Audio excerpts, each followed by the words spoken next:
What a great kickoff to this forum. Welcome to you all. It has been an incredibly inspirational day, and we're very pleased that you are here. My name is Robert Mahaffey. My friends and my soulmates all call me Rob, and I count all of you in that category. So welcome to tonight's dinner. I'd like to recognize a number of folks that are with us today that we're very pleased are here. I'm honored to be the Vice Chairman of the Coalition for Community Schools Steering Committee. I work for the Rural School and Community Trust and am the president of the organizations concerned about rural education. So you know where my heart is, to the 12 million children that live in our rural and remote communities around the country. We have a number of distinguished guests here tonight, and in the interest of time, I would just like to sort of broadly thank our hosts in Cincinnati. You've done a remarkable job. We'd like to thank the union leaders, the United Way. Yes, please. We'd like to thank all of the community leaders, the chief of police, the mayor of the Queen City who joined us today. We were honored to have his presence. We are here tonight to celebrate our work, to continue to bond together in our shared interests and passions. And we're also here tonight to recognize one of our critically important partners. And we're honored that she has joined us. We know that she's on a tight schedule, and we're respectful for that. As you may know, the American Federation of Teachers, both here in Cincinnati and across the country, have been extraordinary partners of the community schools movement. And the president, Randi Weingarten, is joining us tonight to be honored by the coalition for her leadership, for the support of the American Federation of Teachers, and all that she has done across the country to focus on children, young people, learning, and families. Randi, as I mentioned, is the president of the American Federation of Teachers, a 1.5 million member organization affiliated with the AFL-CIO. She assumed that a very important position in 2008, and I will recall one of the earliest interviews that she did when she became the president of the American Federation of Teachers. I was watching it on television, the interview, just by chance. And I don't remember who interviewed her. I don't remember what the channel was. But I do remember that I was really taken with Randi's passion, love for kids and learning, and her incredible leadership skills. Prior to assuming that position, she had been with the AFT Local number 2, representing 200,000 educators in the New York City public school system. She has had numerous accolades from a wide range of parties that are dedicated to the education, the learning, and the lifelong success of our children. One area that, quite frankly, is very important to me as a West Virginia resident is the work that's being done in McDowell County. Where are all my West Virginia friends? I understand there are several here. The work in McDowell County has been incredibly important, groundbreaking, bringing together partners from all sectors in a very challenging place in the southern part of the state, but one that has great promise and hope. So with that, I would like to invite Lisa Villarreal, our chairman of the steering committee, to join me on stage so that we can present this award that really represents the National Partner Award At this particular forum, the steering committee and the whole coalition will be introducing a number of honors throughout the rest of the forum, and we know that this first National Partner Award is truly deserving with the AFT. So with that, President Randi Weingarten, are you in the house? Right here. There you are, Randi.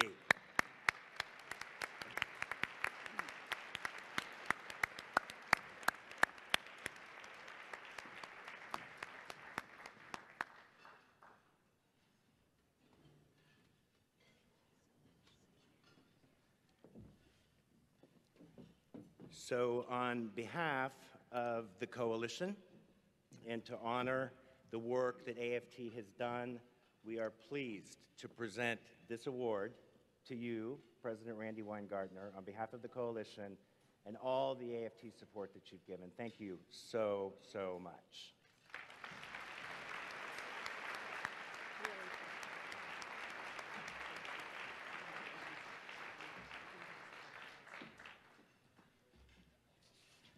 And with that, Randi Weingarten.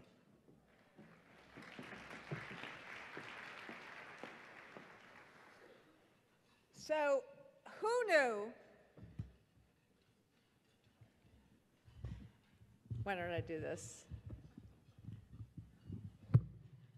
Who knew that saying something that seemed to be so commonsensical would get the attention of a lot of people who have been trying to do this for decades upon decades upon decades?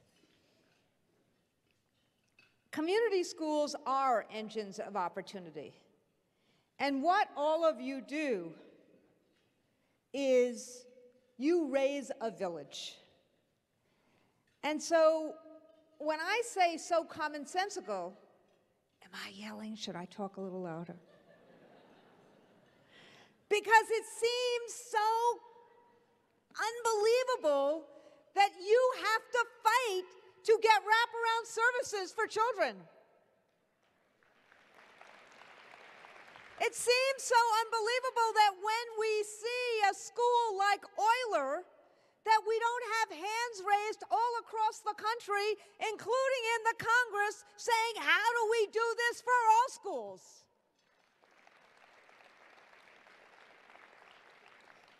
It seems a little remarkable that we've had to fight to make sure that all of children's needs are addressed, particularly when half the children in public schools are poor. I often say to myself, would a family of means not make sure their kids have eyeglasses or dental care or food at the beginning of the day or after-school activities? Do we really think that a poor parent doesn't want that for his or her kids? Do we really think that a parent who's working 5 jobs a day doesn't want that for his or her kids? So why can't we, in the richest country in the world, do what we know is important for our children? Now, thank God we have all of you, because without that, we'd never be able to move anywhere on this issue.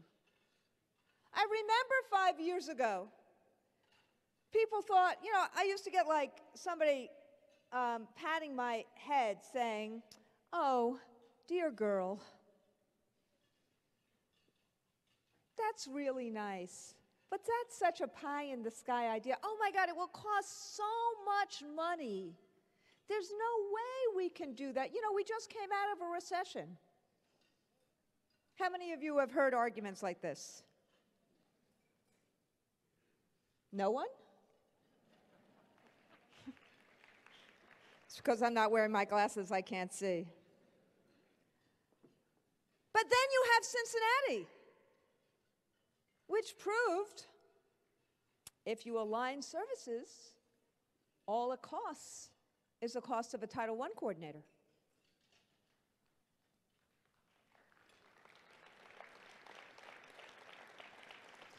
But then I would actually ask the other question. What does it cost not to do this? If we actually really believe that public schools are anchors of democracy, propellers of economy, and we really believe that our children individually and collectively are our future, and that we need to help all of them succeed, what is the cost of not helping the whole child? What are we really saying to children? We're actually really saying to them, yeah, it does really matter what your zip code is. As opposed to saying to them, it doesn't matter. That we of the United States of America are going to be willing to help all children succeed, not just winners and losers. So my friends, I can go on, but I'm not going to. You know this.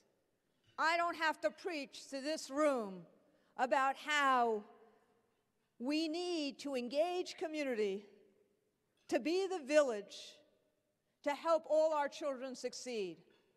And you, by being here, whether you have already done community schools and wraparound services, or whether you're trying to learn, the one thing I will say to you is don't give up. Don't let the austerity hawks have their day. Don't let the privatizers say that it's okay for one kid to succeed. We are about all kids. We need to reclaim the promise of public education, not as it is today, not as it was 50 years ago, but as it needs to be to help all kids. And that includes having the wraparound services and the community schools and making schools the centers of community. I am a part of this movement. I am, as is the AFT, your foot soldier in this movement, and we will not stop until we help every single neighborhood school because they become a safe, welcoming, collaborative place with the wraparound services they need. Thank you very much.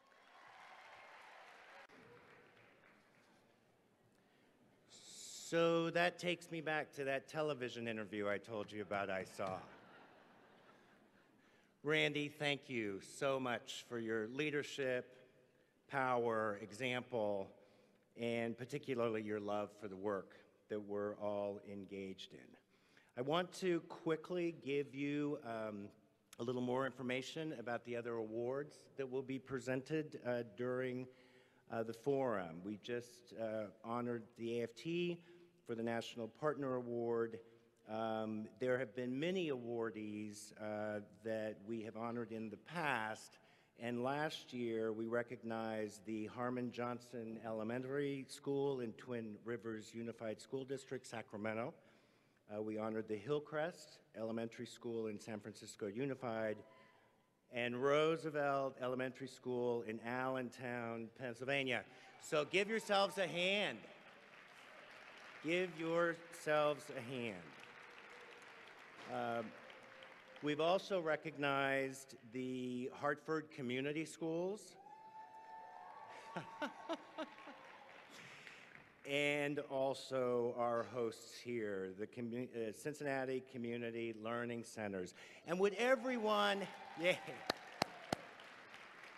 and would everyone that I mentioned earlier in Cincinnati, the Planning Committee, the Steering Committee, the local leadership, would you all please stand? We really want to share our appreciation. Just as a PSA, the applications for the 2015 awards will be out soon, so keep an eye out for those. And with that, again, I welcome you. So pleased you're here.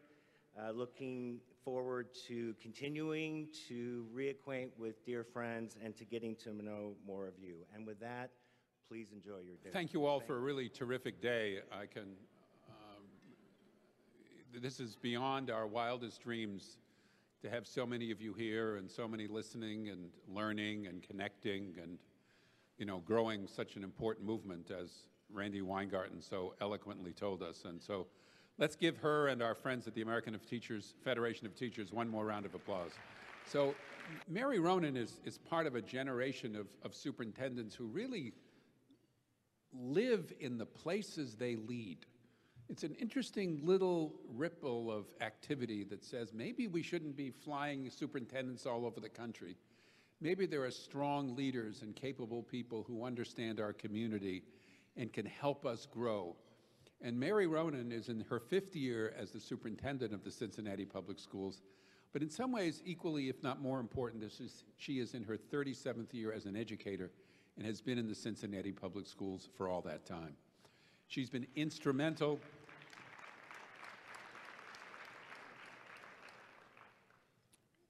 She says in a line that I believe we probably plucked from a bio, that national prominence is within the grasp of the Cincinnati Public Schools. And I'd like to say to you, Mary, that we think we're here, that you are here, and that all the hard work that you've done and all of your partners and all your teachers and your principals have done is really what is moving this agenda forward.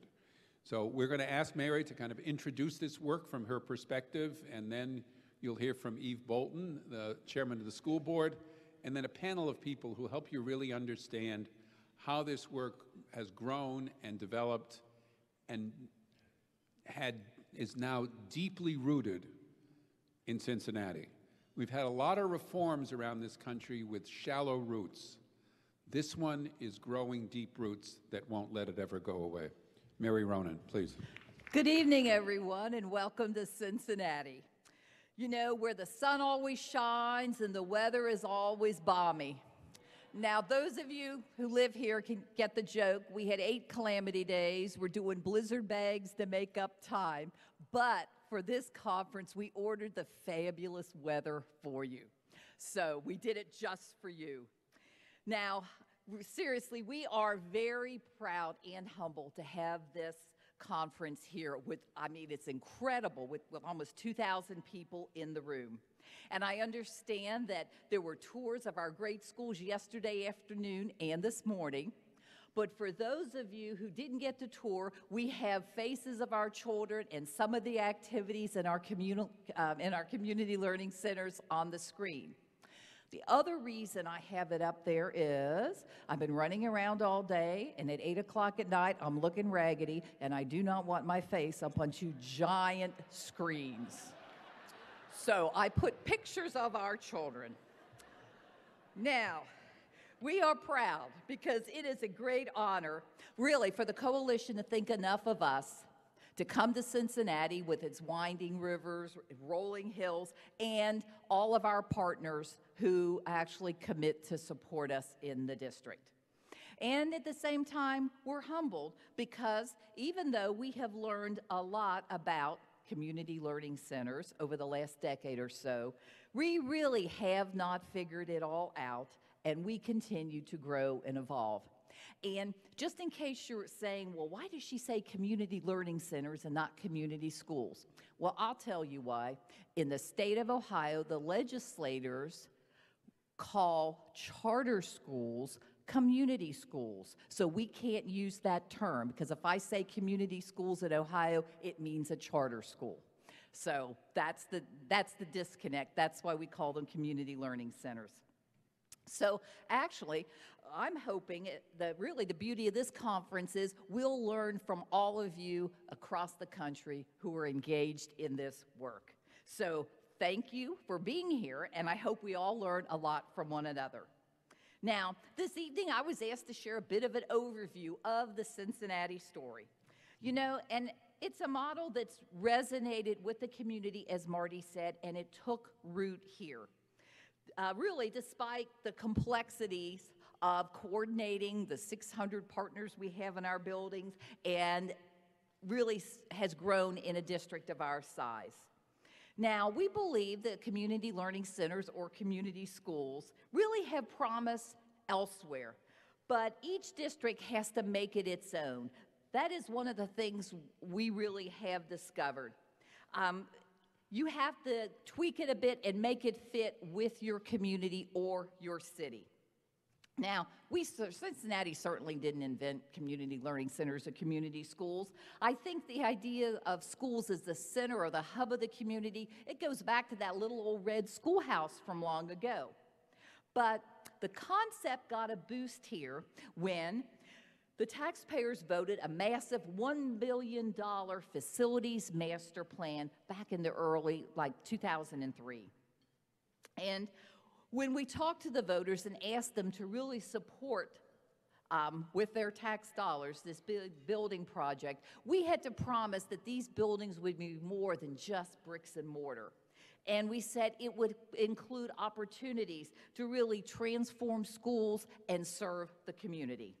The voters responded, the bond issue passed, and we started building. And as we started building, we engaged the community about what they wanted their school to look like. Now, like most superintendents, oh God, they put me up there. What I was trying to avoid. All right, like most superintendents, I'm a bottom line kind of person. And, these days, the bottom line is academic success and your state report card. So from the very beginning, we looked at community learning centers as a way to improve academic achievement of our children by really providing those additional supports and wraparound services, and that would really transform our schools and revitalize the community. And I am pleased to say that during the time that our community learning centers have expanded in our city, our district has become the highest rated urban district in the state of Ohio. Thank you. Now, are our community learning centers the only reason that we have advanced academically? No. I mean, we have great teachers, rigorous curriculum, great partners, but I have to believe it is part of the equation. Now, we actually, everything is data-driven these days, so we have actually had independent evaluators come in and look at the students who access those services to show that they have consistently advanced academically. So we really feel that community learning centers are part of that collective impact and one of the improvement strategies helping our students and our district to make progress. Now, there was a time in the not too distant past when, it's very hard for a principal or a superintendent to say no when someone comes to offer you something. And we have fabulous partners. Many of them are out in the audience right now who support us. And they would show up offering to help, and we said yes to everyone. And we did find out that you really have to work with your partners to align the work and jointly agree about where you're going, because that is the only way to improve academic achievement and to track all the services that are out there. So how are we going to do this? Well, there's smart people in the district, and with the help of Strive and Microsoft, we developed this Learning Partners dashboard where the teachers can actually look and see what kind of after-school services or other services in the building the students are using, and the after-school folks can actually take a look with parent permission, see if the students' grades are dropping, what's their attendance like, what's their discipline like, so everyone who touches the child has that whole picture and not just a piece of the picture. So we had fabulous partners that helped us with that, plus that's invaluable with giving, with actually having the data to share when you go out to ask for grants and additional funding. Now, folks that aren't from Cincinnati may not realize that Cincinnatians are pretty proud of their neighborhoods, and they celebrate their differences. So cookie cutter approaches really don't work. So when we went to build the buildings, we had to make them match the housing in the community. And when we went to create our community learning centers, we had to make them match or have the services that that community wanted. So we actually have Well, actually, I have to give credit to Darlene Kamine, who's out there. She let Darlene, let's have a round of applause. Darlene spent many, many, many, many nights out at community meetings really talking to the stakeholders to see what do you want when your new school is built. Not only will it look great and you'll have fabulous color-coordinated new furniture and everything in the classrooms, but what kind of services do you want in those schools? And actually, she worked with the site-based teams at the school level to come up with the list of things they wanted. And then actually, the site-based team recruited the lead agency to come in to provide those services. Now, our school board, we have to give them a lot of credit. They really came up with the policy that said, all of our schools, we want all of our schools to be community learning centers. So right now, 36 of our 55 schools have a full-time resource coordinator, which we really see as the linchpin, that person who coordinates all the tutors, the mentors, the health services, works with the teachers, and makes sure everything that child needs is there. And we have been able to expand with really we have a blended model of funding. And what that means is we ask our wonderful foundations in town if they'll contribute. A lot of private partners, mostly partners and nonprofits who provide services. And then we throw in some of our, about $1 million of our Title I funding. And it's this public-private partnership where everyone has a stake and a vested interest in making this successful that I really think makes this work. And in terms of consistency, that's important too. As this initiative has played out over 6 or 7 years, we've had a succession of superintendents and board members. And as Marty mentioned, the superintendent who came before me, Rosa Blackwell, I got to eat dinner with her. We have managed to keep this as a priority in the district. It really started with a board member named John Gilligan, who had been the governor of the state of Ohio, and in his later years came back and was a school board member, and he really helped to move this forward. And now, which, yes, we should have a round of applause for Governor Gilligan. Then we have 2 of our brand new board members here in the audience tonight, Elisa Hoffman and Erica Copeland-Damsby. And in fact, when they, yes, please give a round of applause to my bosses. And the reason why I say this is they were running for office, campaigning to be on the board. They were talking about the value of community learning centers. So it has survived the turnover in leadership, which I think really, really points to the success of the community learning centers. So I have to give these elected officials and those who came before me credit. And let's see here. In conclusion, I would say that overall, CPS is academically stronger, financially stronger, politically stronger due to the community school movement. And I am extremely, extremely proud of what we've accomplished here in Cincinnati. And I want to thank all of you for being here and sharing it with me. Thank you.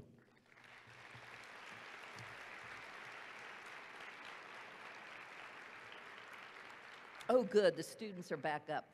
Okay, now I have one more thing. I would like to introduce our next speaker. And our next speaker is Eve Bolton, and she is the president of the Cincinnati Board of Education and a former teacher. She taught for 35 years in the Wyoming City School District and was also the union president. And during her tenure, Eve's students ranked #1 in the AP U.S. Government and Politics category in the world. Eve is the former president of the College Hill Redevelopment Corporation, Mount Healthy City Council District, and Eve is very politically active. She was the first woman elected to executive office in Hamilton County, and she was Hamilton County Recorder, and now she is the president of our Board of Education, who helps me continue the great work. So at this time, Eve Bolton. Thank you, Mary. I'm glad and honored to represent the Cincinnati School Board, both the present one and the past one, and to have the opportunity, as described in the job description for me tonight, to try to put the local Cincinnati story in some kind of historical, national perspective. In Cincinnati, and I think everywhere, from start to finish, it's about community. Here in Cincinnati, our community learning centers, CLCs, or community schools, were envisioned by community leaders, sponsored by community partners, and embraced by community members. In fact, most remarkably, as Mary mentioned, here in conservative Cincinnati, the promise of a yet unseen CLC inspired the community to pass a $1 billion bond levy, of which 80% would be local dollars. This public promise to rebuild our district around the concept of CLCs was made when the district was shrinking, public trust was waning, achievement declining, and most alumni couldn't recognize their alma maters, or worse, see themselves among their alma mater's current enrollees. And you all know what I mean by that. So what made this leap of faith possible? It's always been about community. In fact, here in the Midwest, you heard I was a history teacher, or I should say here in what was once the Northwest Ordinance Territory, the public school has been, by design, literally the center of the community. In 1787, the U.S. Congress passed the Northwest Ordinance, which guaranteed that there be 1 square mile in each township for the purpose of building a school, quote, so that education forever be encouraged. Furthermore, by design, those 18th century community members even pledged that a certain percentage of all the sales proceeds in the territory, quote, shall fund our schools so that each child attends schools that were locally controlled for the benefit of the community and for the preservation of our republic. Those are big ideas. So our schools here in Greater Cincinnati have always been everyone's responsibility. We may not always have known what to call them or name them, but CLCs are in our DNA. They are our history and our chosen future. Schools as CLCs have reawakened that heritage for us. They've helped revitalize our district, and we think may have even helped spur the renaissance that is occurring in many of our 56 neighborhoods. What's old is new again. That usually happens when you have a good idea. The early history may help tell the Cincinnati story, but more contemporary events nationally may better explain the growing American interest in the community school movement and the ever-increasing sense of urgency regarding their implementation, particularly in urban districts. Consider for a moment a timeline that begins with white flight and middle-class desertion from urban to suburban America. Remember particularly the 70s and the 80s when the abandonment became so apparent in most urban classrooms. Recall the resulting loss to the urban school districts of both tax base as well as the loss of engaged tax-paying community members who were experienced and comfortable enough and used to influencing and even determining how their schools would work. As you all know, poverty's real cost to the urban school districts is not the loss of student aptitude or IQ, absolutely not that, but rather it's the loss of empowered citizens experienced in demanding positive outcomes for their public schools. It's not about the kids. It is about power and how to exercise and make demands. It's no wonder that as the urbans declined, the suburban districts flourished. Again, it's not because of the nature of our students in either setting, but the residency of demanding grown-ups, some experienced in exercising powers and others not.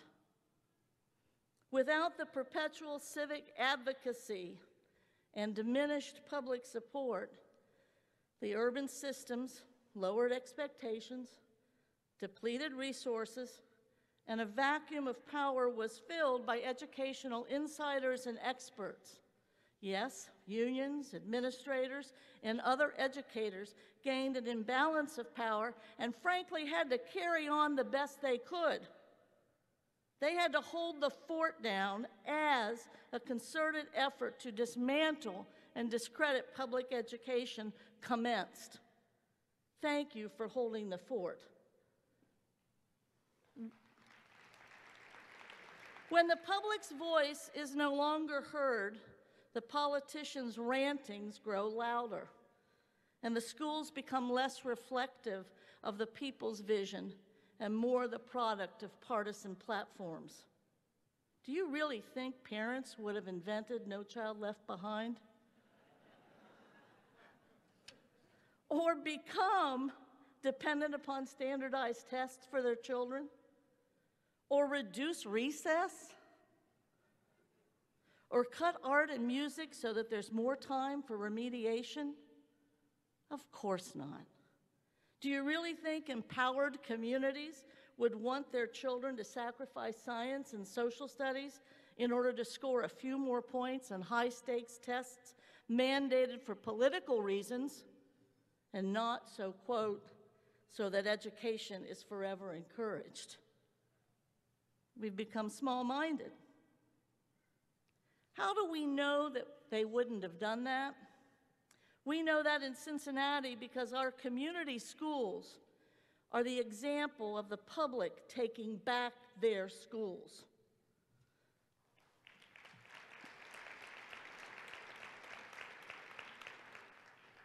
The public, not the experts, created community schools. Just as it was in 1787, citizens, be they parents or not, are retaking responsibility and ownership for our most American institution, our public schools. We know that children learn where they live, and their ability is not only a product of birth and family, but also a product of the richness of their surroundings. A child's future, particularly an impoverished child, is greatly destined by the commitment of complete strangers.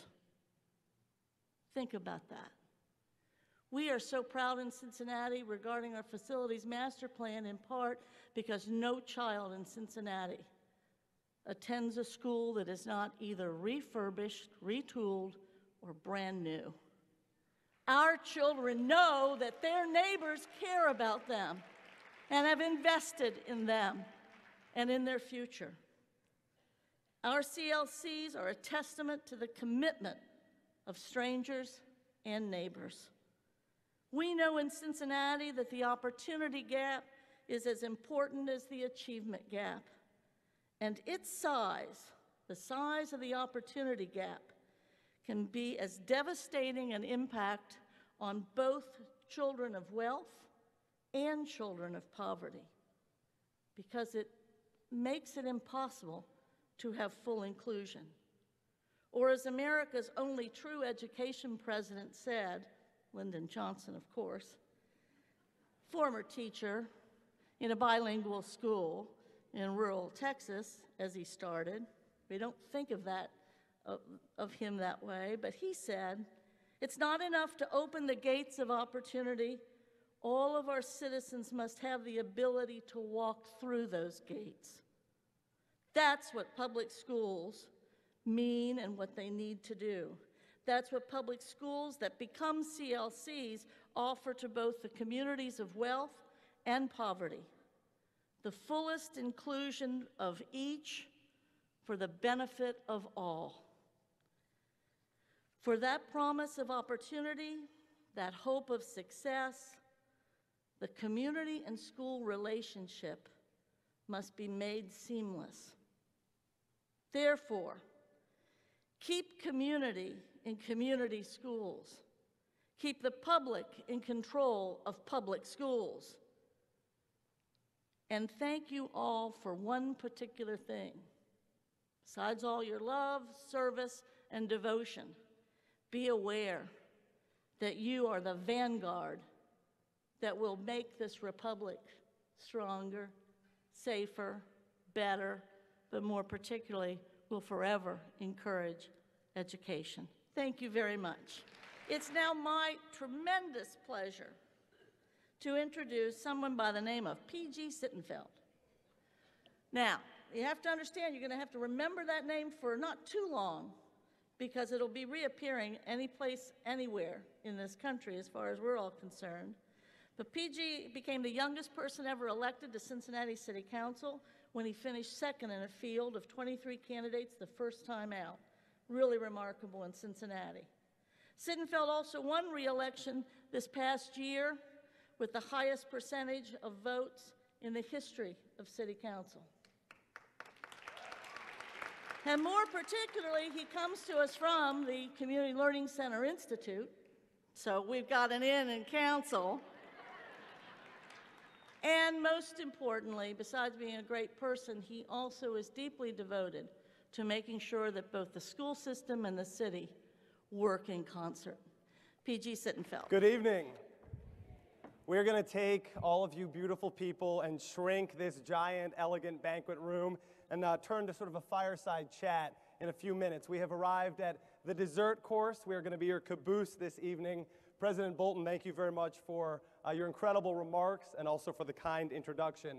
Again, my name is P.G. Sittenfed. I represent the city of Cincinnati as an at-large councilman. And in contrast to our superintendent's humility, I'm the son of a career school librarian. So the big screen television in our household was about 12 inches big. So I actually think being on a huge TV is kind of cool, actually. I mean, that might just be the elected official in me, however.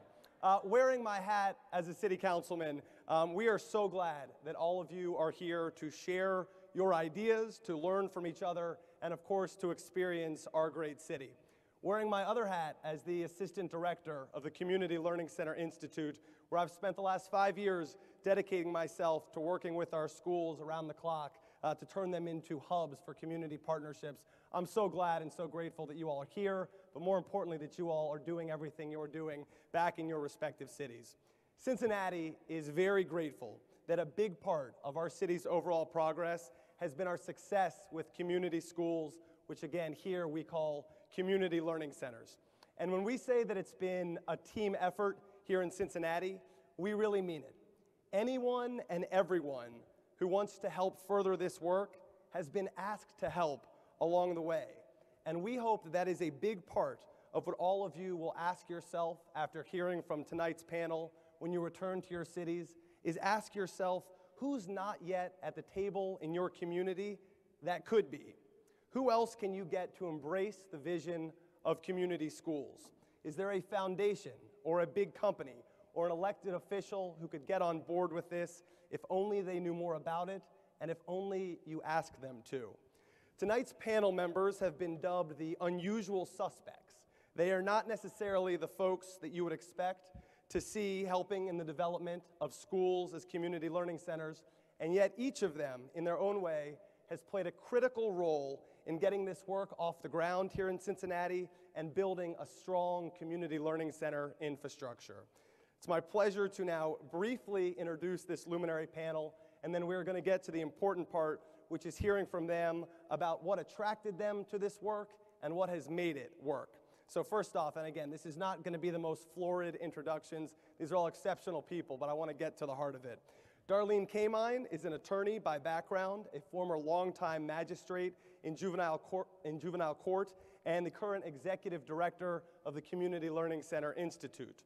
Odell Owens is a physician by background, where previously he was elected to serve as the coroner here in Hamilton County, Ohio, and he's currently the president of the nearly 13,000 student Cincinnati State Technical and Community College. Jim Schiff is professor at the University of Cincinnati in the Department of English and Comparative Studies, and also one of the trustees at one of Cincinnati's most generous foundations, the Robert and Adele Schiff Family Foundation. And finally, Ivan Lugo is the former dean of the Temple School of Dentistry and is now at Procter & Gamble, helping oversee professional and scientific relations in North America. I'm going to head over to the fireside chat now. All right. It was a nice transition from the audio team. I'm all mic'd up. So the question for all of you, because you are the unusual suspects, is how did you get involved in this work? Why Community Learning Center? So Darlene, your name is famous amongst many here already, but if we can start with you, you were a magistrate in... Wow. You know, it makes the elected officials jealous when they get applause before they even said a word. But she's worth all of it. Your background originally, you were a magistrate in juvenile court. What attracted you to community learning centers from the very beginning? Well, I was a magistrate in the dependency, neglect, and abuse docket for about 17 years. And every day of those 17 years, I saw children who were attending schools that were not the kind of school to which I would send my child. There had been such a disconnect, as Eve Bolton and Superintendent Ronan talked about, from the public, that we did not have the support of the community, we did not have the tax levies, and as a result, all of those kinds of things that are the joys, the extracurricular activities that are really the reason that kids want to come to school in the morning. They're the kinds of things that kids dream about being when they grow up, on sports and music and art and chess and all those wonderful things. They were all gone. Teachers were social workers, they were nurses, and it really was a very bleak and dismal situation. And I just thought every day, what do we have to do to make these schools the kind of schools to which we would all want to send our children? And that was with me for 17 years, and I finally had the opportunity to work with the community to begin to bring that back, to say what are the resources that we already have that can reconnect with our schools, and neighborhood by neighborhood, not what I would want for my child, but in every neighborhood, what does this neighborhood want for their children to be able to have those be the kind of schools to which they would be proud and delighted to send their children. Well, there are a lot of people in Cincinnati who are grateful that you were willing to leave the bench to dive into the CLC universe. Dr. Owens, so you are now the president of Cincinnati State. Before that, your title was the coroner for Hamilton County. Not necessarily the most likely role to get involved, but again, you were involved as this idea was first taking root in Cincinnati, involved with the community engagement. How did you get involved, and why did this attract you?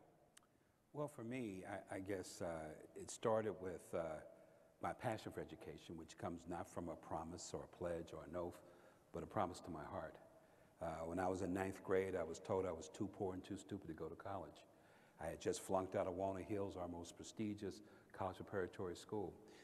But what happened, my mother died, leaving 7 kids behind. I was one of the oldest, and when someone was sick, I had to stay home.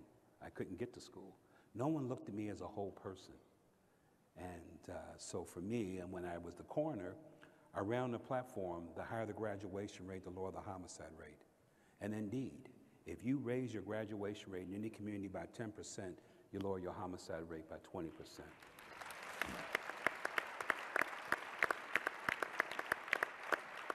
But the process must start and at the elementary school, and that's how I got involved. It has to start at birth. And before the coroner, let me just let the audience know, before the coroner, I was a reproductive endocrinologist and created the first test tube baby in Cincinnati. So I get teased from cradle to grave. So we got that out of the way. We got that out of the way. I've heard it. But although I could help create life in a test tube, I've always been concerned about the quality of life for everyone.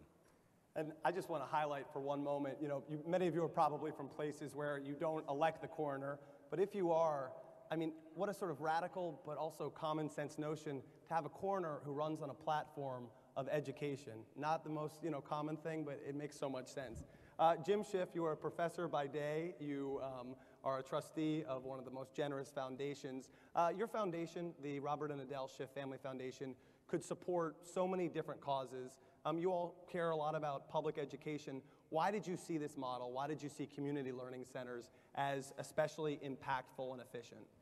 No, it's a good question, PG, and I think for us initially, and as PG said during the day, I am an English professor at UC, and in terms of the role that I have as a trustee, was difficult at first because there's a great responsibility, and we weren't always sure if we were doing the right thing, and we weren't maybe doing as much research as maybe we could have. But I think one of the things that happened for us when we decided that education would be a priority is it was pretty easy for us to give to universities and to give to independent schools and to give to a number of education initiatives, but we always wanted to do something for public education, but we just didn't know how to do it exactly. And it felt like there was kind of a large pot, and we felt like whatever we would contribute might just be dispersed and might not necessarily do anything that would be productive and successful. And fortunately for us, for our foundation, and I'm eternally grateful, we met Darlene, and really that was so important because I know from Darlene's perspective, we've contributed and provided capital that's allowed her to do the things that she's wanted. But from our perspective, we were able to do exactly what we wanted, which was to make some kind of mark on public education. And I think for us, it really did become fairly easy. I used to think that let's say a university would have a tremendous advantage because they have great development teams and tremendous giving opportunities. But what I did learn through Darlene was that for $75,000, which was basically the cost of a resource coordinator and benefits package, you could transform a school. A school of 500, 1,000 students their lives could be transformed through this one gift. And so that's really been important for us. So as I said, from a funder's perspective, we're grateful for the opportunity. Dr. Lugo, everyone up here has so many, professor, magistrate, president, doctor. Dr. Lugo, I mentioned you used to be the dean at the dental school at Temple. You now wear a hat with one of the largest corporations in the world, Procter & Gamble. How did you get lured into the Community Learning Center universe? And also, how did you see this model as impactful for impacting oral health specifically? If you know Darlene, then you know how you get roped into this. But she's staying in Cincinnati. You can't have her. So we'll keep her in Cincinnati, but her impact is nationwide. Well, education is in my DNA. My parents are educators. So that is the foundation of why I believe in education from an early stage on.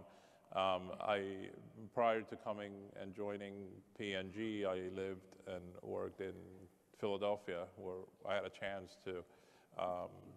There's a Philadelphia. Tepid applause in the Philly crowd. Yes. Shout outs welcome. I was able to work with the community in trying to bridge the gap between the needs of the students in the community and in schools. If you know, in 2000, the U.S. Surgeon General released a report where it showed that dental caries was 5 times more common than asthma, and that kids were missing a lot of school days because they had dental infections.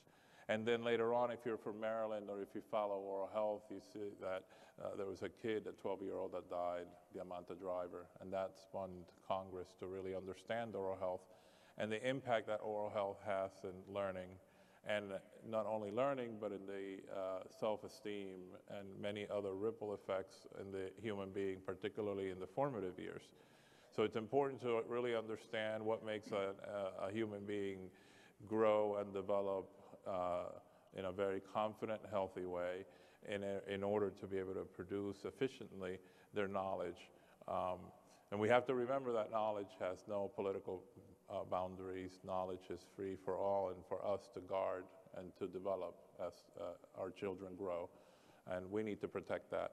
So my interest in this when I came to P&G was really understanding 17 of those years in Philadelphia, 10 of those were as dental director for the city of Philadelphia. So I understood a little bit of what was going on with Cincinnati because the demographics, particularly in the inner city, were very similar in terms of access to care and access to the points where individuals needed the care. It's not the traditional private practice model where you set up a practice and people come to you. When you're dealing with communities, you really have to understand how do you get the service to the communities in a way that they understand it and they want to receive it, not the way that it's top-down, where academics and their ivory towers design programs and then deploy, or continue the grant cycle where you don't create sustainable business models. And I see that in Cincinnati, that infrastructure for creating and developing a sustainable business model was already in place, and it was very easy to engage. Dr. Lugo didn't say it, but in the spirit of looking out for my city's tax coffers, we'd like to invite all of you to brush your teeth with Crest before going to sleep tonight. Please. Feel free. Thank you. One of the beautiful things about being the moderator is you get to ask yourself a question. It's a great gig if you can get it. But I did want to briefly share how I came into this work. I started doing this 5 years ago, basically doing community organizing. You heard the superintendent and President Bolton speak about our billion-dollar facilities master plan. So before we would go and build a $15, $20 million new school in a neighborhood, I would go and do what we consider very genuine community engagement, not checking the box, not saying we got everyone in a room so we can say, yeah, we asked their opinion, but having a meeting every 2 or 3 weeks for more than a year. Students, teachers, parents, faith leaders, community businesses, neighbors, on and on and on, and really saying, if we're going to design a school, how can we design it in a way that you're going to use it, that it will belong not just to the principal, not just to one group, but be a public space? And in doing that work, felt like I got to understand the needs and the challenges of various neighborhoods in a very specific way. So it was actually community learning centers, community schools that led me to want to run for office, and that was sort of my path there, maybe perhaps not the most likely one.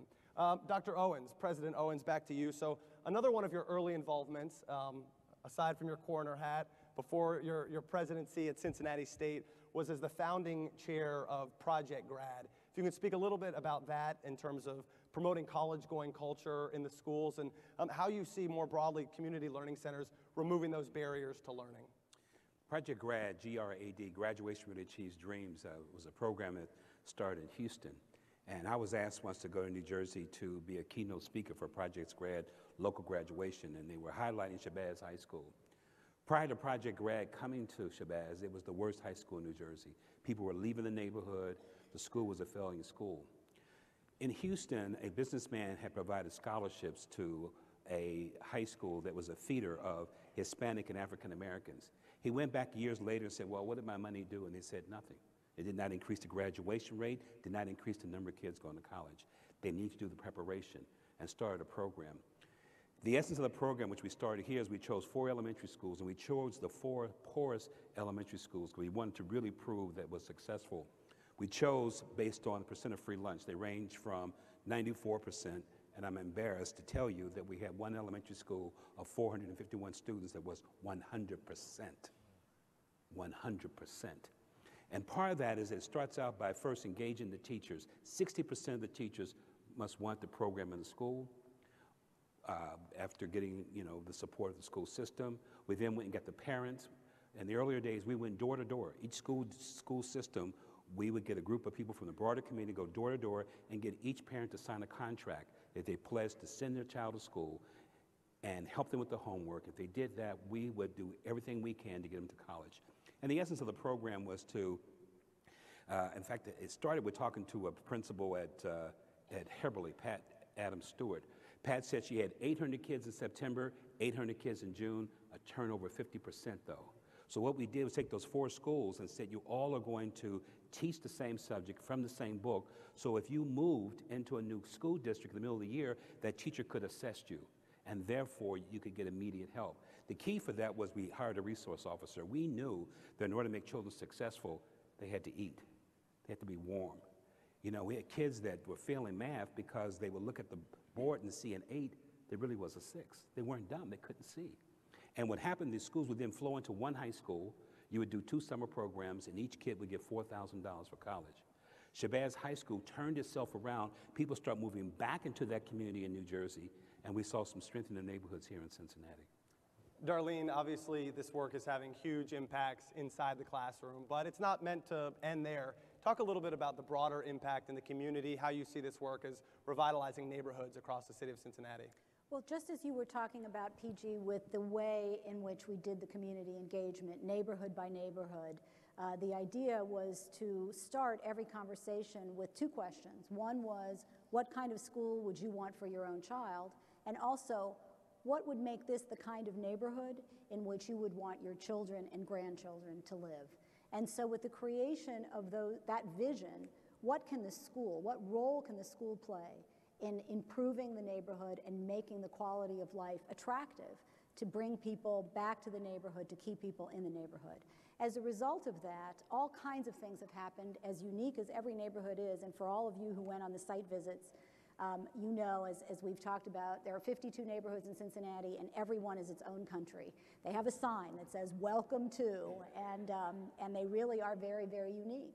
And with that same unique vision, we have one neighborhood that was an aging neighborhood. They were concerned about bringing young families when the houses were going on the market. And they created in the old school that was going to be replaced with the new construction, an art center, which has now created tremendous vitality for that neighborhood and has become a real hub. We have another community, it's the school that serves my neighborhood. And the question that community, there were hundreds and hundreds of people engaged in that process over a period of time. And one of the questions was really, what is going to make this the kind of school and the kind of center for the neighborhood that will bring people back? That school, when we started the process, had less than 300 kids, almost all high poverty, even though that was not reflective of the whole neighborhood. And now that school is really bringing people, when real estate agents advertise the community, they advertise the name of that school. They say this school is the neighborhood school for this neighborhood. So neighborhood after neighborhood, we really see that particular vision. We have another community in which it's become an international hub that has reached out to say, we want the immigrant families, we want the new families coming to this country to live here, not to move to the northern suburbs. And so in each one of those cases, it really has been a tremendous transformation that has been catalyzed by and supported by the school as a hub. Overall, I think what has happened with this energy in every single neighborhood is that now you see the whole city connected to the public schools again, the support for the levies, the support that we have with all our partners. It really has, I believe, transformed. We're all proud now to say Cincinnati Public Schools are our schools. And in the spirit of broader community impact, in Cincinnati, as you probably gathered, the city government and the school system, totally separate political jurisdictions. So separate budgets, separate elected officials. But as a city council member, I know that our most powerful tool for economic growth, our most powerful tool for having a qualified workforce, our most powerful tool for lifting people out of poverty is always going to be our school system. So this wasn't always the case in Cincinnati, and thank you. I would encourage everyone in this room, I know we have a number of elected officials with us, but where your city council members or your mayor don't have jurisdiction over the school system, it should be part of their job description, part of what they think about when they wake up in the morning. What am I doing to still support our schools? Because if the school system's not working, the rest of the city isn't working. I also want to invite the panelists, rather than feeling they need to make eye contact with me, take in this beautiful audience of 1,500 people, because the opportunity doesn't present itself very often. Another specific partnership we want to highlight. Jim, back to you. You all recently, or relatively recently, made a major investment for an early childhood learning center at Euler School. Why did you decide to do that, and how do you see it fitting in with the sort of bigger picture of community learning centers? You know, and I wish I could take full credit for that as my brainchild, and maybe someday through selective memory I will. But the reality is, you know, I feel very fortunate to have our name connected with that, and particularly because my father grew up in the neighborhood. He grew up in Price Hill and Purcell Avenue. And so it's wonderful. If you haven't been over to see the Early Learning Center over at Euler, it's spectacular. And I can say that objectively, too, because I feel like really my name is there, but or our family name is there, but it's really other people who did all the work and put it together and thought it up from the ground.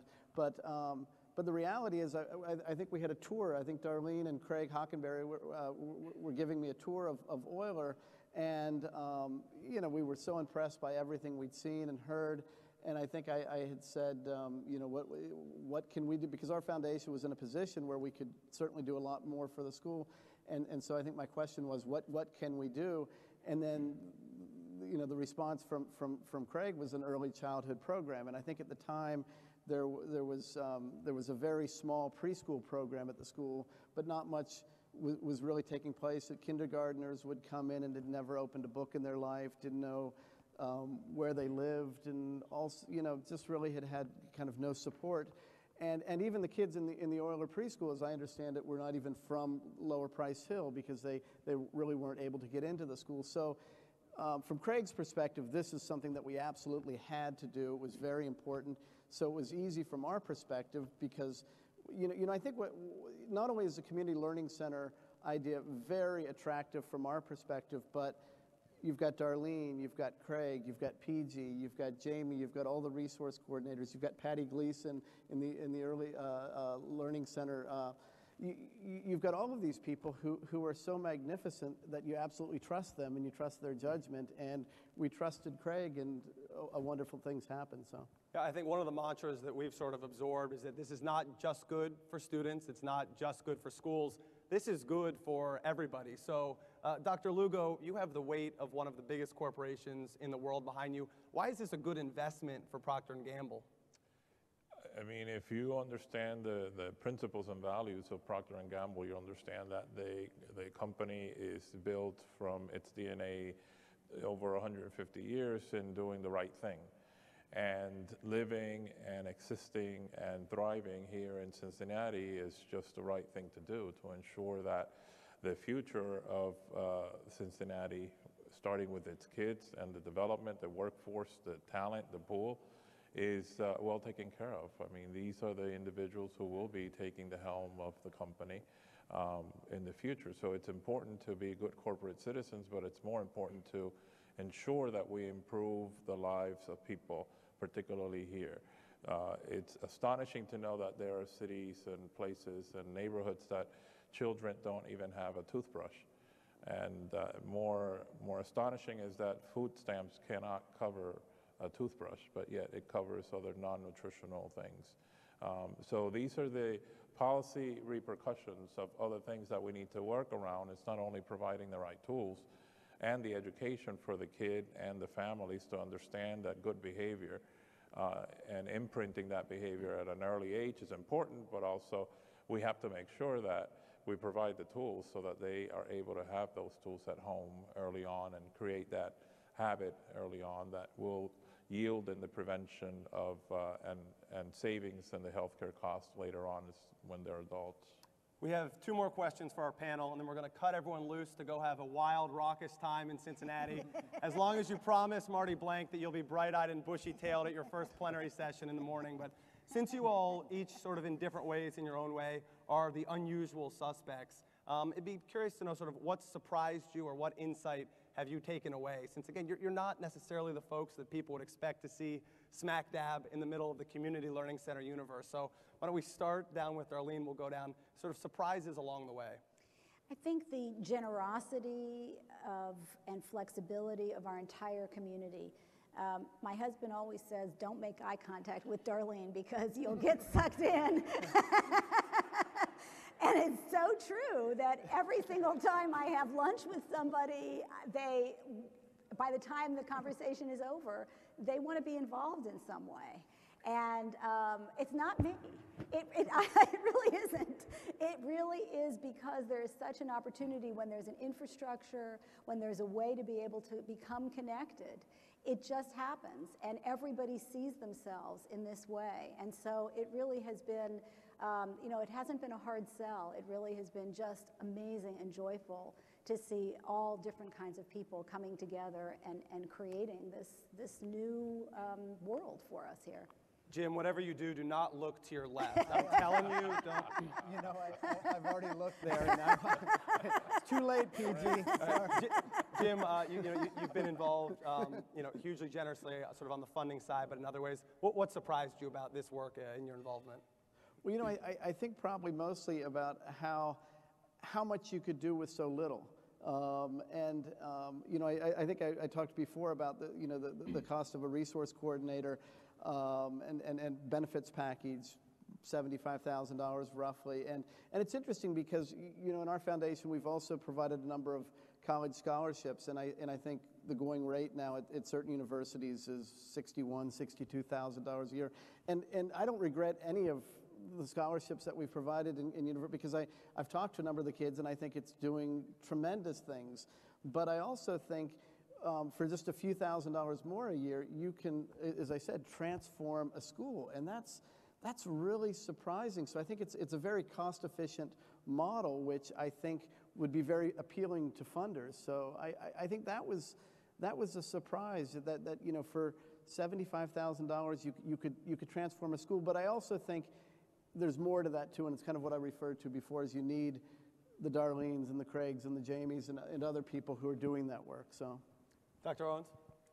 I guess for me, with all the ups and downs of the world over these past few years, it's been a pleasant surprise that there's still a lot of women, a lot of people, huge cohort of people who truly have love in their heart for their fellow human being and for children.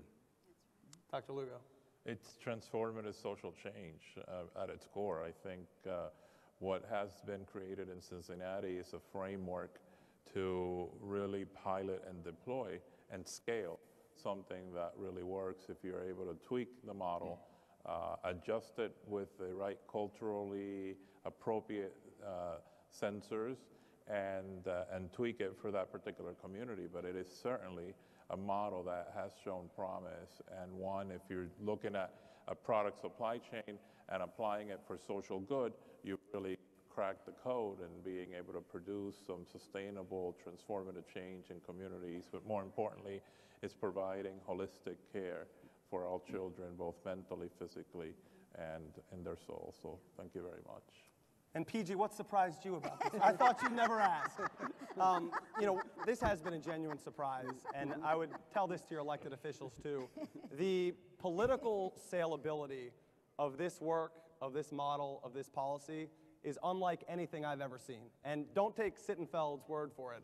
There is a bill currently moving through the Ohio General Assembly that is co-sponsored by a fierce, strong Democrat and a Tea Party Republican to say, let's take this model that's worked so well in Cincinnati and let's expand it across the entire state of Ohio. So if someone doesn't like this policy or finds some political problem, there's something wrong with them.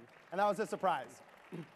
All right, we're gonna round this out with a little bit of a mission moment, and then again, everyone will be released into the cool Cincinnati night.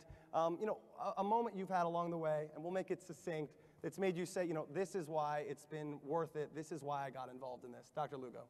For me, it was an event that we were doing, teaching children about oral health. It was the second grade, and I remember distinctly this little girl named Haley, which after we finished, she grabbed my hands and she said, "Don't go."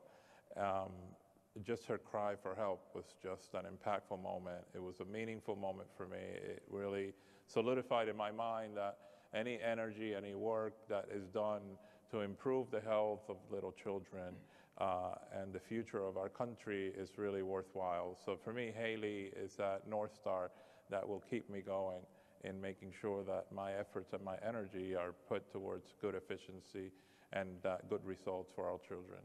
Dr. Owens, your mission moment. I guess partly when we had a breakfast and lunch, and even after school snack in the school, and one boy in first grade, he just had breakfast, and he walked into the classroom, looked at the teacher and said, "When's lunch? When's lunch?" And they just told me it's a child that's been hungry for a long time. Jim. Actually, just a couple weeks ago, Darlene and Sandy Smythe brought the Griffin staff, the newspaper staff of Euler, over to UC, and we spent part of the morning together, and there were probably about 15 students, and it was really interesting because, well, first of all, I wanted to give them something, and I got some donuts, but I felt like I've got to give them something, more tangible. So I had a stack of the Cincinnati Review, which is a quarterly journal that we publish, and actually I'm very proud of it. I mean, we had last year, we had as many poets in the annual volume of Best American Poetry as the New Yorker did. So that's my plug for the Cincinnati Review. But the reality is I do have a stack of these in my office, and people are not lining up necessarily to pick them up. And so I thought, well, I'll just take a stack over. And it's actually a beautifully, I keep on making a pitch for it, but it's aesthetically, it's really a beautiful journal. So I took a stack of them, and I passed them out to the students, and I thought, well, okay, I've been a good host. Well, 2 or 3 times over the next hour, the one student said, "This is terrific," and he was reading poems from the journal, and I was like, "Wow, this is really amazing. This is great," and that turned out to be a meaningful gift. And then I remember I also said to the students, I said, "Where are you going to college?" And again, this was I think Darlene has told me in the past, before 2010, nobody had gone to college, and they were all going to college, and some of them had multiple offers, and that was exciting. And then they asked me where my dad grew up, and I said Purcell Avenue, and then I heard from you later that a few of them had lived on Purcell Avenue. So it was really wonderful. I mean, it was very moving, and I felt like these kids were just so eager to absorb as much as they could. So. Darlene, to close us out, you've been involved in this for 15 years now. Your mission moment. Well, that was actually going to be one. But fortunately, I have a mission moment every day, by the hour. And I can tell you, I can share with you one of the earliest moments that we had when we were working on the very first school. The Riverview School was one of the very, very first schools that we were working with the neighborhood to create a community learning center. And it was a very difficult process, and altogether it took us 7 years. And we finally got to the point where we had the groundbreaking. And one of the women who had been involved in this community was a very much traditional urban Appalachian woman. She was a construction worker, hard-boiled all the way through the process. And that day we came to this groundbreaking, and it was muddy, it had just rained, we were standing in where this new school would be built. And there was a woman who stopped me as I was walking in, who was wearing a beautiful flowered dress, and she had a beautiful hairdo, and I didn't recognize her. If she hadn't stopped me, I wouldn't have known who she was. And I said, "Oh my gosh, Betty, you look beautiful." And she said, "This is the first time that I've ever had my hair done. I bought a new dress because this is the most important day in my life, to have this school." And I think that was one of the moments that many, many have come since, but that was one I'll never forget. That is just a glimpse of the Cincinnati story that's unfolded over the last decade plus. Excuse me. And I guess my own sort of humble final piece of advice to everyone here would be, go home and be expansive, be imaginative about who you can enlist in this work. Find your Darlene Kamine, find your Jim Schiff, find your Odell Owens, find your Ivan Lugo. Please join me in giving them a big round of applause. And your PG Sittenfed. Yes.